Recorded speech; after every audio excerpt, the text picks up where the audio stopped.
Welcome to Frankly Aaron. This past Friday, I put in a 12-hour day, and it was a long day.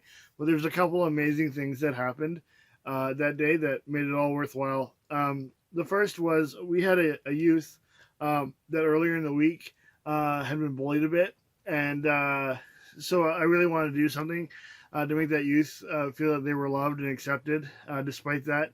And they loved the Teenage Mutant Ninja Turtles, and I did too growing up. And so I was looking in my closet, and I found this vintage game from like the late 80s or early 90s with the Ninja Turtles. And so I brought it, I looked at it, and all the pieces were there, which is amazing for board games. But apparently I keep good care of my board games. I haven't played it in years, but brought it to the center and showed this youth, and they just went absolutely nuts. And we played. We happened to have a lot of volunteers on that day, so I was able, along with another volunteer, able to play a couple of rounds with a couple of youth, and then we even traded off. Dave and another volunteer got to play around. It was an amazing connection with a board game that literally had just been sitting in my closet for years, and yet we were able to make such a huge impact on that youth life. So absolutely amazing. And then after the center closed at 6, we kind of threw a birthday party for one of our youth. We've got to know this youth, all of them. Kind of a crazy guy.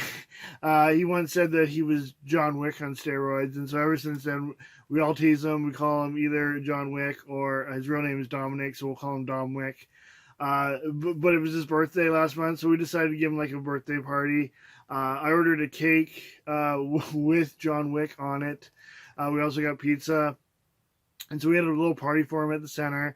And then one thing he really wanted to do was play Nerf. Back before 37 Frank existed, Dave and I did Nerf ministry, and he was a part of that, and he remembers that, and so he really wanted to play Nerf. We just don't have the volunteers and staff to do that anymore, but we teamed up with a local youth group, and so we were able to do that, play Nerf, and so Dom was able to play Nerf. He was all happy about that, and it was just a fun night, a long day, but a fun night with some amazing connections. And that's what your money does when you sponsor me or the center. We just do these little things, but they mean a lot to these youth, to let them know that they are loved and that there's hope in their lives. That's it for this week's episode. If you want to sponsor me, the information is at the end of this video. See you next week.